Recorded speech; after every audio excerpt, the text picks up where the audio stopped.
going to show you sort of the rank of how the governments sort of really work. It's a system where one would assume that the President of the United States holds sort of the highest rank because he's got the biggest military or whatever. But that's not quite so. There's ranks higher than him that he must obey, so to speak. And if he doesn't obey those ranks, well, then he could destroy the whole system. But I'm going to try and explain, or show you, give you a schematic or a diagram of just where these ranks, or how this rank works, and where you as a man, or as a Christian, or as a pagan, sits in this rank. And but just before we do that, the English explanation of this word here, it just simply says a system in which members of an organization or society are ranked according to relative statutes or authority. Now there's two things happening in there: relative statutes or authority. And each meridium, or each trust, has its own version of laws and statutes and authority, but the trust itself may be answerable to trusts above it.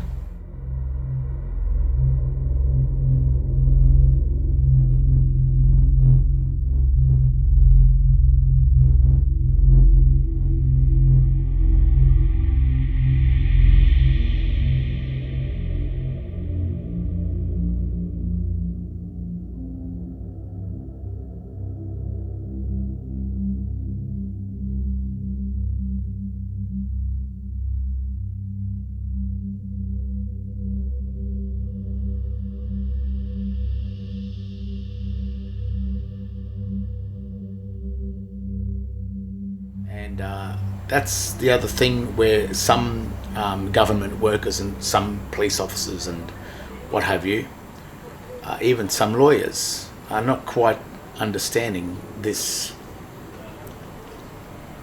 the way this system really works. This is a quick rundown of just how the authority kind of works. And first of all, we have God. This God is the God of existence. This God is the one that created all the things that we can see, the world, and that God is the one that we don't really understand. We'll never really comprehend how this whole thing exists or is made, and we don't really have any ability to question that either, because even in trust law, as the hierarchy goes down, this type of system, the lower ranking officers are subordinate to the higher ranking officers. So we'll just see this. Now, even in the Bible it says never put God to the test, because of the type of system that we're dealing with. It's a trust law system. The next thing is man. God, man. Now, you know, in Adam and Eve and in Genesis, God created man and breathed the life into man after he made him from the earth. And this is basically stating that man has a birthright to the subject matter. He's a part of this world, because this God created the world and also created man in it. That is our true God. But I'm going to sort of show you how we've lost, we're losing this God, so you've got to be careful. The next thing that happened was in the Garden of Eden, God granted dominion, which is the highest of authority, to man. And what man did, what happened in this, by granting the absolute authority, the legal title to man, that granted the equitable title with God. So man was holding the legal title to God. God was the director, and this is still evident because when this God decides to have a volcano or create a massive earthquake or create a massive storm, there's not much that man can do about it. That's the fury of God. This God, no matter what you do, hate him or love him, whatever happens, you can't question that, and you can't do much about it either, because his fury is of the greatest. And sometimes those storms and that remind us of the respect that we have, or that we should be having, for this God up here. What happened is God granted the legal title to man, so that means man looks after this planet. He's duty bound to look after it. But what he has done, or what's been offered to man, is this thing here, which is called the Vatican. And what that means is Vatican.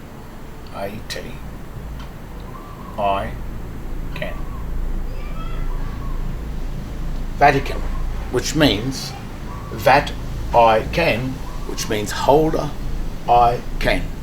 And that's the third rank down now. This is the beast of burden. And he's offered this up to man, and what he's said is, you give me the legal title, and I will give you the equitable title, and I will then serve all the debts, settle all the debts of the meridian of the Garden of Eden, which is the earth. So then he controls he's the debtor, becomes the debtor of man. But man created this. God didn't create it, man did. So the God of the Vatican is man. That's Adam.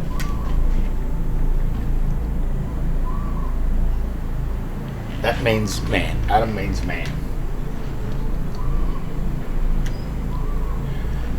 Now, why would someone want to pay the debts of man? And that's because this people here, it knows how to confer the debts of man back onto man. Now the next hierarchy down is the debtor. So the Vatican creates a debtor for the Vatican. Man created the debtor to pay the debts of man. It's the Vatican. The Vatican creates a debtor. Babylon.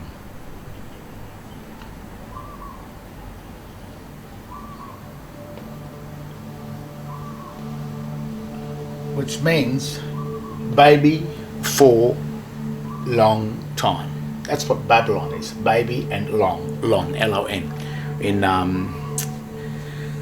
Latin, it's just child, and lon, L-O-N, means for a long time.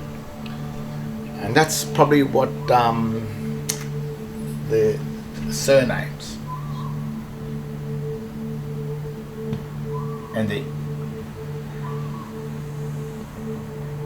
infant surname, an infant, so that when you're born, you're birthed into this state of Babylon here, which is really also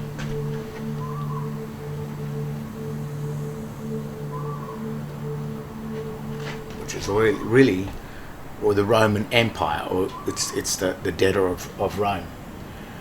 And what Babylon does, then it needs to create a debtor. This is the Vatican, and this is really Rome. Babylon is Babel, the old Babylonian text and everything. It's in the Bible. It's Babylon's been recognized. It exists, and it exists today. The United States, the Pentagon, that's Babylon. I'll even show you why with the Babylonian text as well. And what Babylon has done is it created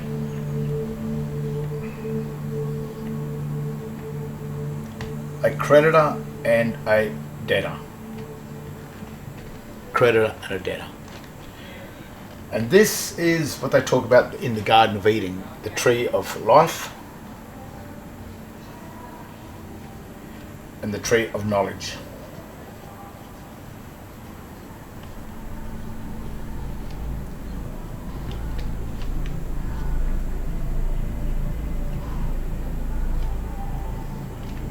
Tree of life, tree of knowledge, creditor, debtor.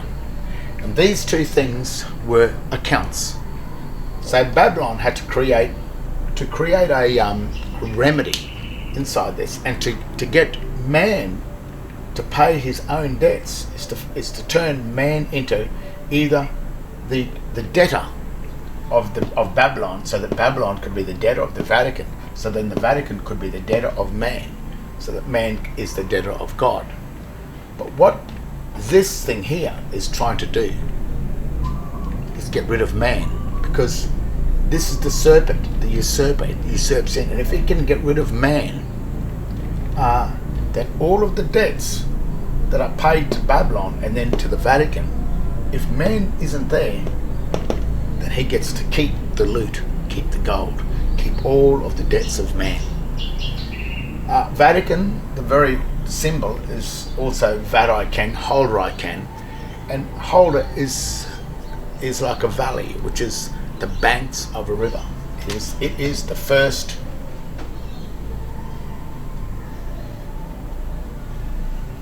the bank. That is the bank. There, that is the director of the flow of current, the currency, in relation to a charge, when charges are forced against us. Now the trick down here to create the creditor and the debtor, these two accounts are called the Christian and the pagan. Christian and pagan account. So how does it get you to hold the pagan account, which really means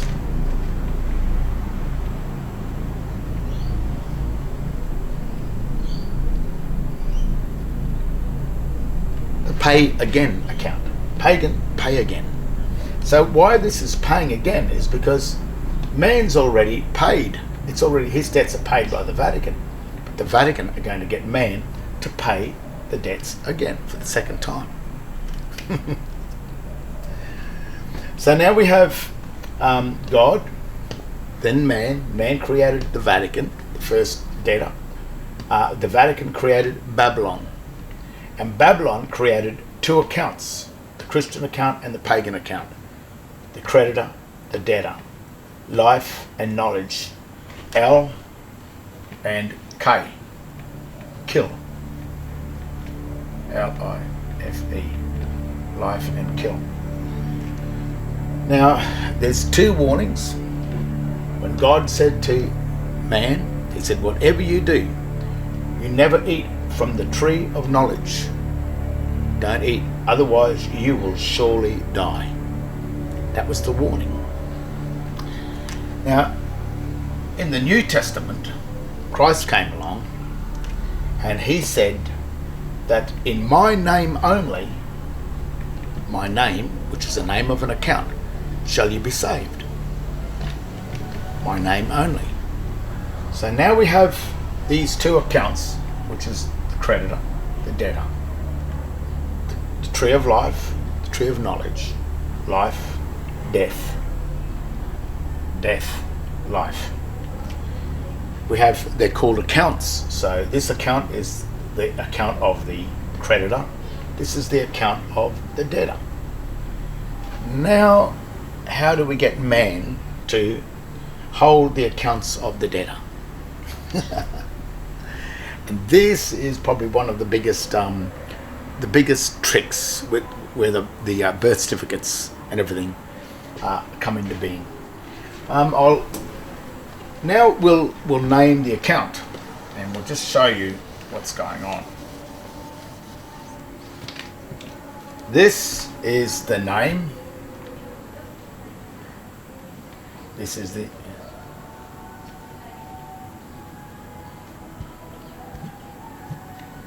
name and surname. Have you noticed that's on your birth certificate?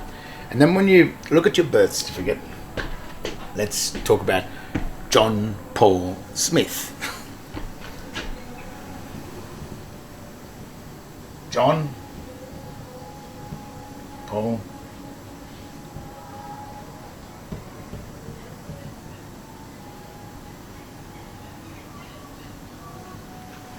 When you look at your birth certificate, you're going to see this, and it will say name and surname. Now that's what you will assume, but there's no surname on that document, on the certificate of birth. But there is a name, John Paul, as your Christian name or given name, and then it says surname, and then that's where the Smith will be, the surname. That's made you sort of assume that's your surname. And then when someone asks you, like a police officer or someone from the state, from the Babylonian state, which is the, at the moment, it is probably the United States Securities and Exchange Commission that owns all of the nations of the world, as well as Canada and as well as Commonwealth of Australia and as well as the United States. Babylon owns these things, and that in modern day is more than likely the US Federal Reserve, which is that bank, and the United States Securities and Exchange Commission. So if you go into Canada or Commonwealth of Australia or any of the corporations, the Commonwealth Bank of Australia, Microsoft, if you look at these companies, Kentucky Fried Chicken, McDonald's, they are all registered to the United States Securities and Exchange Commission. So they all stem from the one world government, Babylon. Now, when you look at your name, John Paul Smith, if you're illiterate and you don't know what's going on and you haven't been taught how to read the signs at school, and just remember what Christ said. He said, "In my name only shall you be saved." And then the other thing he stressed was, you must learn to read the sign. Because there's two things happening in this: English and sign. That is called a Babylonian, or it's actually called a Latin or ancient Latin symbolic text. This is a descriptive text. It's completely and utterly different. But if you're an illiterate pleb, actually is what they'll call you, this is what you will assume this name to be.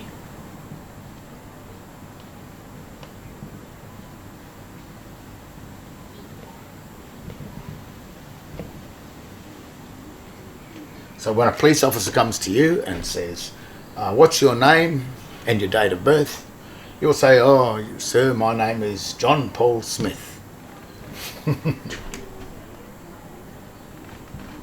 And yet the name written on the birth certificate says John Paul. So straight away, someone's made an error, someone's made a mistake. And if you're the one that's claiming John Paul Smith to be your full name, when John Paul is your full name on the birth certificate, then that police officer has been trained to, as soon as you give a full name, which includes your surname, which is incorporated with your real name, it's an incorporation, and a presumption, he will take authority over you straight away.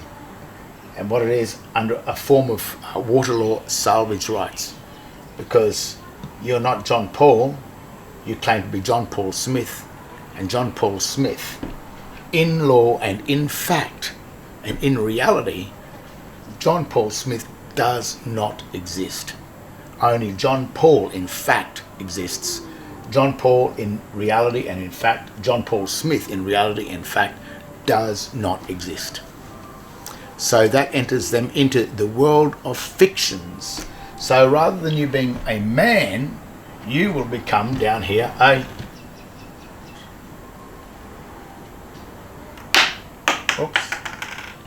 human. A human, which is the colour of man. Now, when you look at the dictionaries again, a human is a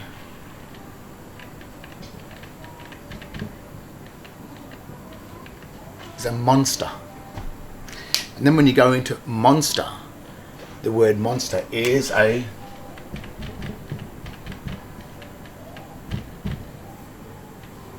fiction. A monster is a fiction. John Paul Smith is a monster because he is a fiction.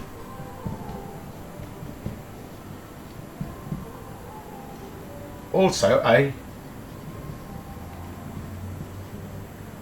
human.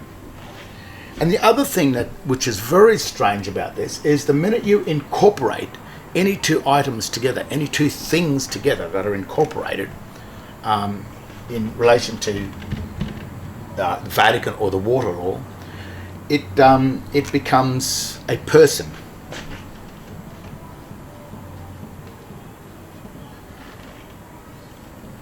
And a person is a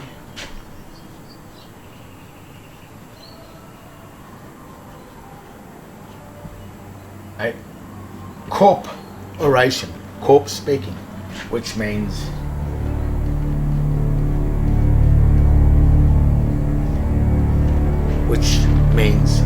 dead.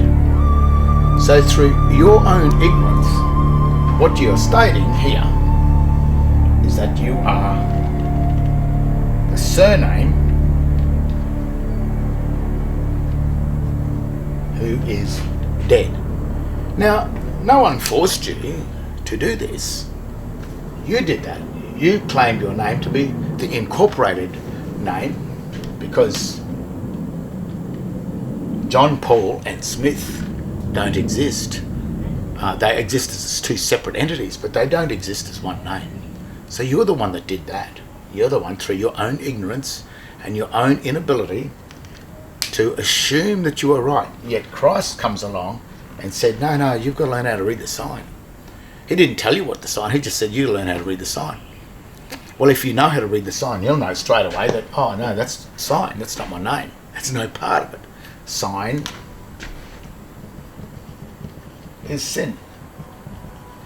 Sign is sin. That's what it means. Even the words S is the snake, I is one, is you, I, and N, S-I-G, which is a governance, and N is mountain and water, which is the Babylonian, which it's not Babylonian, it's the two sides. It's the name and the surname. It is the creditor and the debtor. M is the mountain, and water is the sea. This is the mountain, which is land. This is the sea.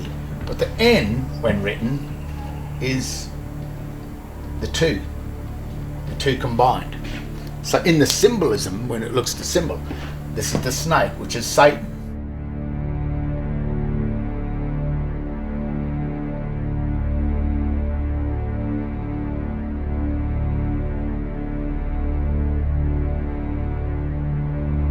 You've become dead through your own false presumption that you thought that your name, John Paul, with the all uppercase symbolic Smith, was one name. And the minute you incorporated and you assumed that, this is what you became: human, a fiction, a person, a corporation, dead, and of course a monster. And monsters have to be controlled under statute law. So you've been under the control of statute law, which is not free will, which is under what Satan wanted. You're under the control of Satan. And Satan did not give man the free right to make a choice. God gave man the free right to make a choice, to enter into the debtor or the creditor.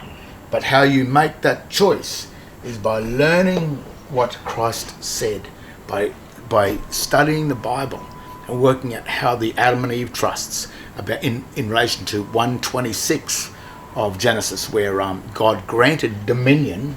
God granted dominion to man over the land, the air, the sea, and the thing that creepeth. Now, if you put surname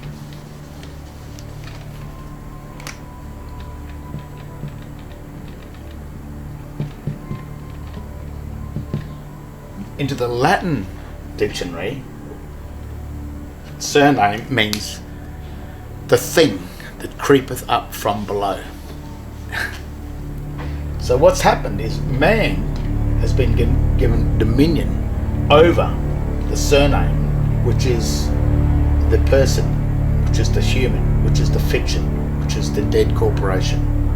But if you hold any sort of document from the government, such as a driver license, a bank card, or a bank account, or even hold the legal title to your home, if you hold any one of those things,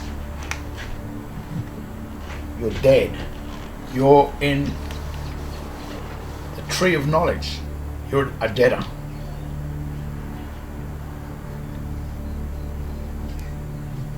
You hold the legal title to it, and you have lost your equity, because in trust law, he who holds legal title cannot touch the equity without license. And this goes right back to the Garden of Eden, because when Adam ate from the fruit of the tree of knowledge, which is the tree of the debtor, when he applied for the credit card, the minute he did that, he was thrown out of the first garden, and the only way he could get back into the Garden of Eden was under license.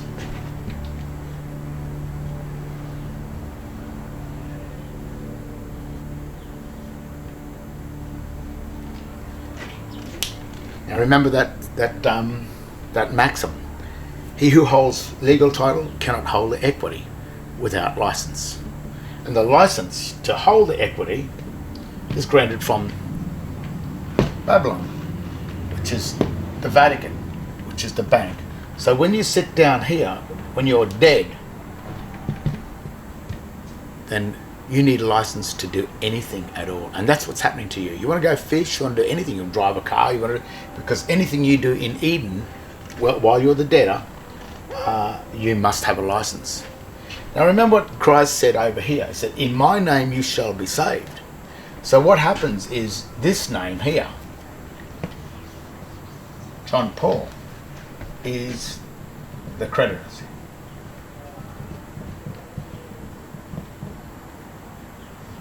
The creditor. And because Christ said, in my name you shall be saved, means that you still are living. You are not dead. You are not a fiction. You are not human. You are not a person. You are not a corporation. You are a Christian. There it is there. You are not a pagan. You are simply a true Christian. The Christians that go into the church that you see on every Sunday, they are not Christians. They are pagans. They believe that they're Christian, and that's what this thing is doing. He's the usurper. He's the trickster.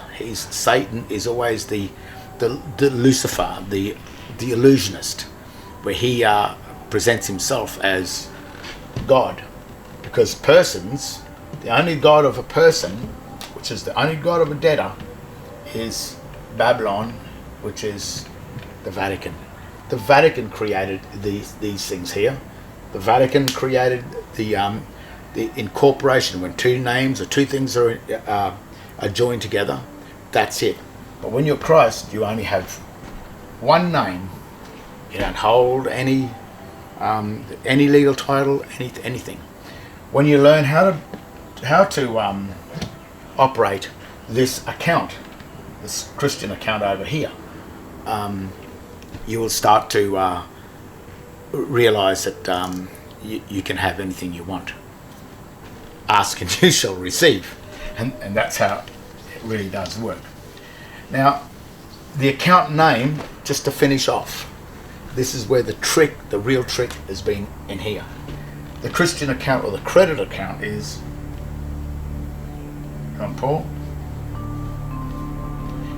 And the debtor account is the surname. The surname is not just the Smith, because John Paul and the Smith belong to us. That's our name, and this is our heritage. So both names belong to us. So the state can't make a claim over the family name or the heritage or the Christian or the given name. It cannot make a claim. But what it makes a claim over is incorporation. So as soon as these two names are assumed as one, that is the property of the Vatican. That is the state of affairs of that governing system. This is the Christian account written in proper English, and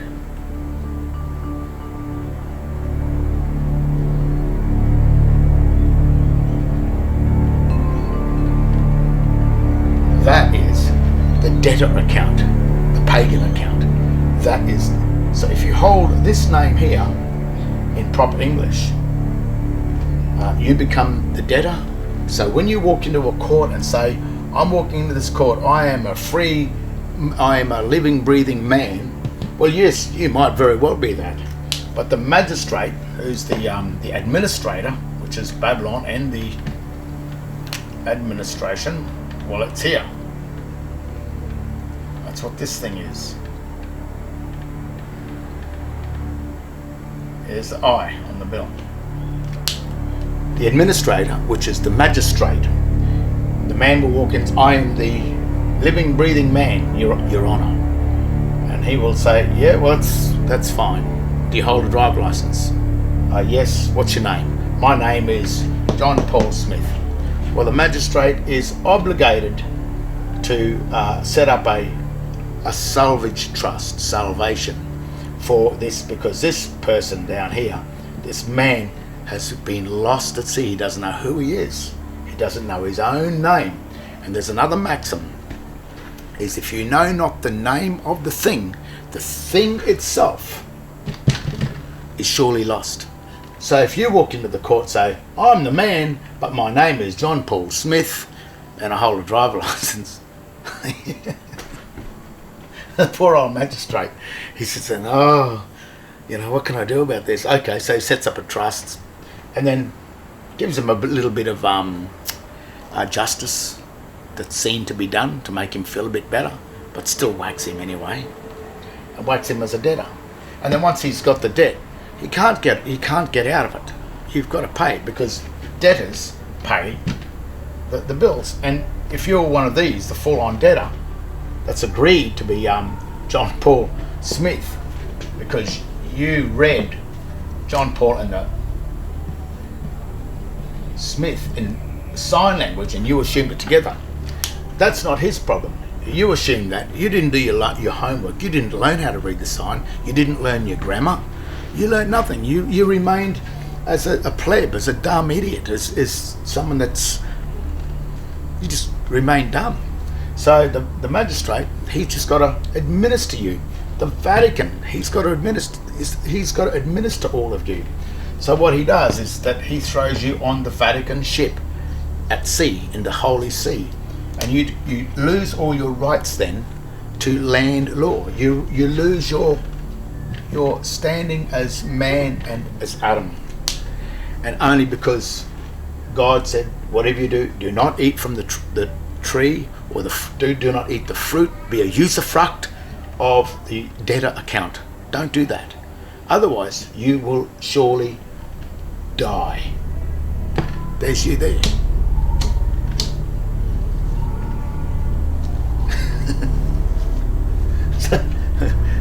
so that's how the system works. I know it's it's got nothing to do with law. It's all got to do with God and Christ, because they're the ones that taught you. They're the ones that, the Bible sits in the court for that reason. If anyone says that it's not spiritual, Of course it's spiritual, because when you walk into those law courts, or those courts, they're not courts, they're tribunals, they're chambers, and a chamber is a tomb. They're dead. That's why the magistrate's wearing that black robe. He's mourning the dead, and you're walking in there and you are dead. You probably go, oh, poor fellas, they're all dead. And very rarely does any one of these ones come into that court. Now, the other slight advice, it's not really advice, but it's when you know where you stand and you are over here and you do hold the driver licenses and you hold the bank loans and you are a good little debtor and you're paying all the bills of the state, and which is very admirable of you for being that. And I think sometimes the state will thank you if you're a hard worker. You will get a good life inside the state.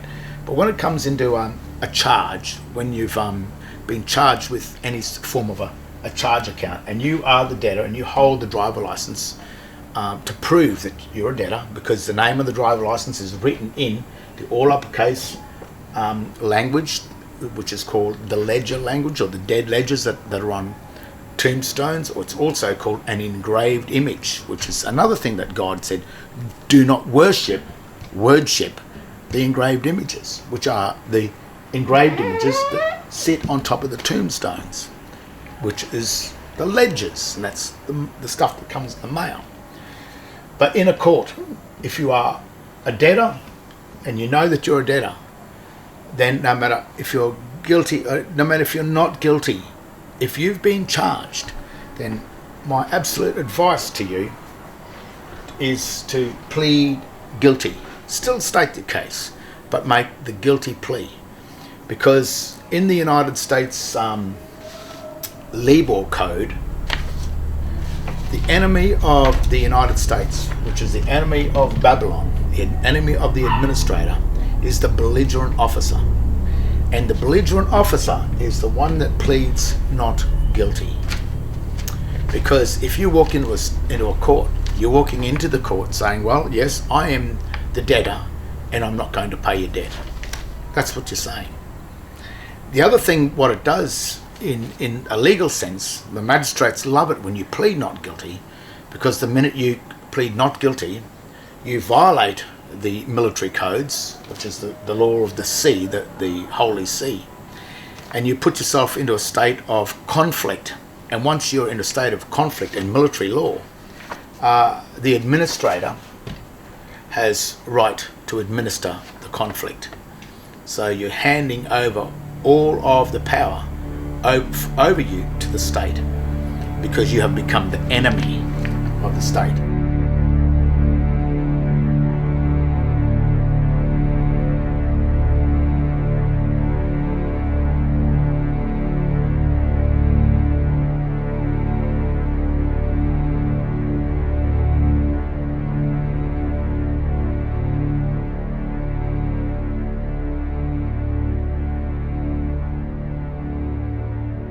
If you're not guilty, you can only plead guilty and say sorry.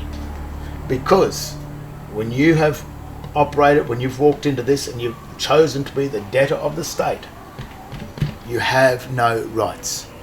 And don't try and get them. Especially the idiot people that walk in and say, I am the living man. So you got a driver license? Oh yeah. Lost.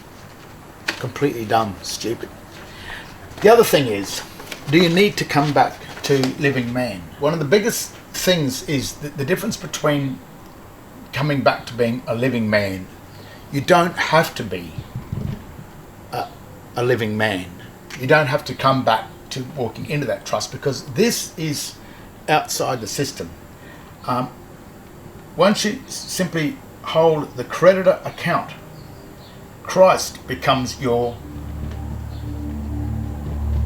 trustee. Christ is your trustee. And that's all evident on the second certificate of birth. Because on the second certificate of birth, it states in black and white that the full name, John Paul Smith, is in the custody of the Registrar General of the certificate of birth, which is the state. So it's stated on that and signed. They've even told you that they own this, and the minute you hold that, then you become the trustee of the Registrar General. But if you don't hold this name and you simply hold this name here, then you become the director of the Registrar General. You don't have to come back to living man, because Christ has given you a remedy within the world of the dead, which is the dead corporations, which is from Christ on down to 2017 AD. From that time we live in the world of the dead, in the chambers of the water law. But inside that system, the Christian trust is the remedy within the world of the dead. The minute you walk into a church, above every church you will see that sign, and that sign means, that's why it's found on top of tombstones as well. It means dead. So when you walk into a church, you know that that is the house of the dead. If you are this over here, a true Christian, then you don't walk into those places, because that is for the quasi-Christian, the people that think they're Christians, but they're not. Even other churches, you'll see that if they ever use this type of writing, the all uppercase text, then if they're using any form of symbolic text on the signs or any form of sign language, it's another dead giveaway.